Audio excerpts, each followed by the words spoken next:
Hello,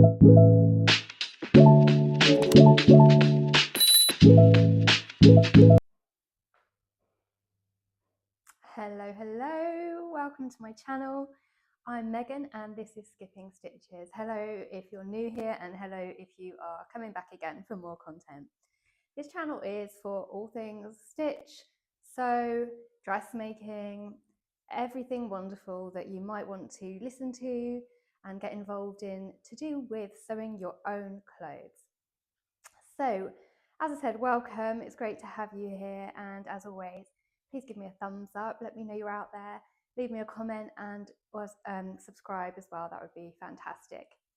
I hope you're all well, and you'll probably notice I'm holding a cup of tea today. I've been a little bit under the weather this week, so I'm going to try and keep today's vlog fairly short because my throat is sore and I might be sipping on my tea, so bear with me. Let me start off by what I'm wearing. In true feeling sorry for myself style, I'm reaching for comfort layers. This is the True Bias Nico turtleneck. It's been around for a while and there's lots of versions of the Nico. You can do sleeveless, you can do a dress, lots of different things, so check it out. I will pop a picture up for you. Really simple pattern to make. This one's made in a really gorgeous cotton rib jersey that I got recently from Lamazi, and it's in this gorgeous sort of, I think it was called Deep Sea or something. It's kind of a bluey greeny, gorgeous. I love it. It's so cozy and comfortable.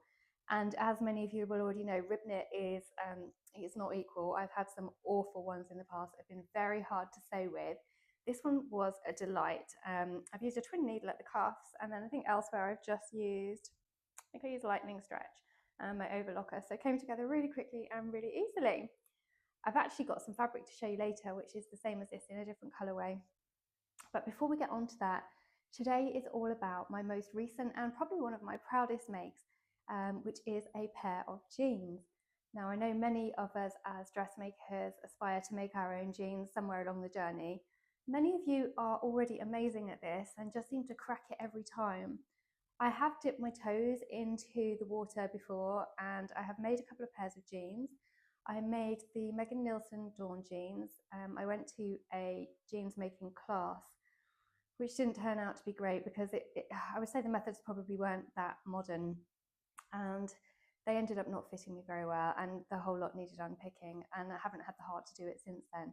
However, I do intend to put the waistband on them and take them with me on my next retreat, so the tutor can have a look at the fit issues and see if we can, between us, work out how to make them fit me, because I do like the style of the Dawn jeans. I've also made the ginger jeans in the past, but it's when I was still kind of starting out and I didn't cut them on the straight grain, so they ended up, I couldn't wear them. The leg was so twisted, really frustrating because they were okay. So I've had practice. I guess my biggest issues with making jeans, as well as my top stitching, is I'm just not very good at getting really neat top stitching, and it's put me off previously. Anyway, I wear jeans a lot. I'm wearing some today. I didn't mention these, did I? These are the Soho House 7 Oxbow. These are high-waisted, sort of 70s. I don't think you can see. Pop my leg up. They're wide leg ones, really comfy. And these are made in a rigid denim. My preference is definitely stretch. I mean, it was invented for a reason, right? We all like to be able to move and stretch. So previous ones, subsequent ones I've made of these, I have done with a bit of stretch in them. I did talk about the Oxbows a few vlogs back in my transitional trouser vlog, so if you want to find out more, pop back and have a look. So yeah, recently Guthrie & Garney released a jeans making kit, and I've got to say, I thought, yeah, this is it, I'm going to go for it. They chose a denim for their kit, which is really, really stretchy. It's Cone Mills, which is a really good quality, and it just had a great amount of stretch, and stretch is my friend when I'm making jeans. So I thought, come on, let's do this. So what the kit contained was the Nielson Ash jeans. I will pop up a diagram of the Ash jeans for you. There are 4 leg options for this pattern: straight leg, skinny leg, wide leg and flare. Although I do think the description is a little bit deceptive. So the straight leg is more like a skinny leg. The skinny leg is super skinny. The wide leg is more like a straight leg. So they're fitted. That's what I've learned. In the kit was everything you need. It was your denim thread, your top stitch thread, your rivets, your button, literally everything, and some little patches, which I'll show you in a second. Talking of thread, one thing I have learned with my sewing machine certainly, and I think lots of other sewists would say the same, when making your jeans, instead of using actual top stitch thread, using denim thread is much better. It's still thick and gives you the look of that sort of professional top stitching, but it doesn't clog your machine up. My machine hates top stitch thread and it gets stuck all the time. So I've used Gutterman denim thread for this. I'll see if I can grab some for you in a minute to show you. So here it is. This is the top stitching thread that I used. It's a lovely sort of goldy coppery colour that is quite traditional in a pair of jeans. It comes on a nice big reel and it's definitely thicker than your standard polyester thread, very strong, but not as thick as top stitching thread. So you don't need a special needle for this one, you just use your regular jeans needle, not a top stitching needle. So that's a top tip. So let me show you my jeans. I'll pop a picture up of me wearing them and you can tell me what you think. But I'm really quite pleased with the overall fit. I think this is the first pair I've made that I was proper happy with. This is the straight leg version, and they're very fitted. They are definitely more like skinny jeans. So very classic jeans with a nice waistband, and you've got your belt carriers, jeans button, and then my rivets and everything on the back. This cute little label that came with the kit. These were designed exclusively by Guthrie & Garney. You can buy them separately from the shop now. I think they're about £5 each, which is average price for those kind of labels. And it's got the lovely double top stitching on the inside of the leg and on the back. And then even the pockets, we've got some lovely spotty cotton for the inside. I've still got a few rogue threads on here that I need to cut off. But I have been wearing these today, in fact. They are perfect for tucking into my boots when I'm walking the dog or putting on with my trainers. And because of the sheer amount of stretch in here, they are just so comfy for sitting around in. I don't know if you can pick that up on camera, but it's a really good, I reckon it's probably 30–40% stretch in there. So they're super, super comfy. So even though these are very fitted, they don't feel restrictive or anything. So in terms of the construction of these, I did use my trouser block.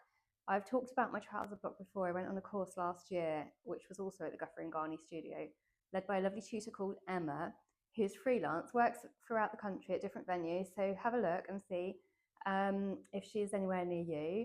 I would highly recommend doing the trouser block course. Ultimately, at the end of it, you come away with a template and you can use that. I'm going to grab it just to show you. So these are my cardboard templates. So that's my back leg and that's my front leg. So it doesn't look like anything special, but these fit me beautifully. So when I make this, put these legs together and put a zip or whatever on them, pop it down, then they fit me just perfectly because it's been drafted to my exact body measurements.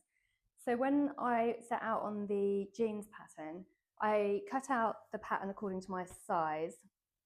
I actually cut one size big because I'd heard that these come up really snug. So my measurements put me bang on a size 4. I cut out the size 6. I'm so glad I did.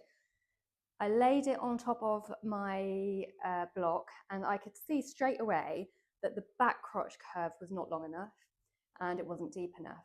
So instantly I knew where I needed to start doing my alterations. So on the back crotch curve, I had to add about a couple of centimeters actually onto there. I did a full seat adjustment, which was about 1.5 centimeters, and a low seat adjustment where you kind of scoop out that crotch curve even more. And I think that was fairly generous as well. It's all my bum. So I did full seat, a low seat, and an extended crotch on them. And then what I did is I went about constructing them. So the front I knew was going to fit okay. It pretty much matched my block, more or less. So I started off by doing my fly, my pockets, and having my front legs pretty much ready to go. And when it came to the rest of it, I basted it together. So I used a long basting stitch to attach the front and back crotch, to attach the waistband and the yokes, and then I could try them on. And at that try on phase, I could see they were very nearly there. I'll try and pop a picture if I've still got it, but there was a few little tweaks still needed. I needed to scoop a bit more for the low seat. And what was the other thing? Oh yeah, they were too tight around my knee. So I'm quite small, but my legs are curvy and my knees are a bit fat really. So what I had to do is from the knee down to my ankle is I needed to use a smaller seam allowance. So I think it was a 1.5 centimetre seam allowance on the pattern. I used a 1 centimetre from the knee down, and that just gave me that little bit of extra room to make them more comfortable and not kind of bunch up around my knee area. So yeah, they're not perfect, but you know, I'm happy with them. I'm really happy with them. And at last I can say I've got a pair of jeans that fit me, and I made them all from scratch. So that's lovely. If you've got any questions or you want to know any more about that, let me know. Trouser fitting is always a journey, but I would 100% say based fit as you go. And that gives you the opportunity to try them on and do the necessary tweaks.